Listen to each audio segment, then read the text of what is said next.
आता हे तिसरे मुंबई हे सगळ्यात जास्ती महत्वाचं आहे. ही तिसरी मुंबई आता काय तिसरी मुंबई काय दुसरी मुंबई काय चालू आहे, त्या तिसऱ्या मुंबईची जाहीर केली. आता मी तुम्हाला साधी गोष्ट फक्त वाचून दाखवतो. त्या तिसऱ्या मुंबईमध्ये काय गोष्टी येणार आहेत, तर इथे educational city, medical city, sports city, data centre,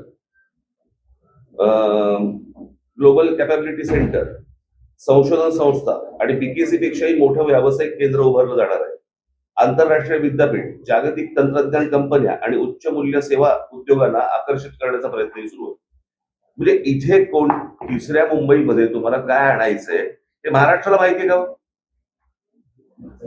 महाराष्ट्राची मुलं मुली तयार आहेत का या गोष्टींसाठी?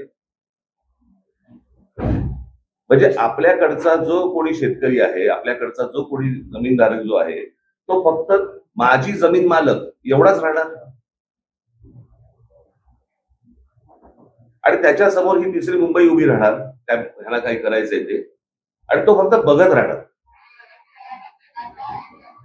म्हणजे या संपूर्ण पेण, पनवेल, उरण या सगळ्या भागातली जी रायगड जिल्ह्यातली जी मुलं आहेत, मुली आहेत, त्यांना काही सांगणार आहोत का आपण? त्यांना काही तयार करतोय का आपण, की परत बाहेरच्या राज्यांमधून लोक येणार, पुन्हा इथे नवीन वसाहत होणार? आज जे पुण्याची वाट लागली आहे, जी आपल्या बाकीच्या शहरांची जी वाट लागते, बाहेर कळतंय, बाहेरच्या राज्यांमध्ये कळतंय की काय होणार आहे, त्याप्रमाणे त्यांच्या पोरापोरींना तयार करतायत ते आणि महाराष्ट्रात पाठवत आहेत.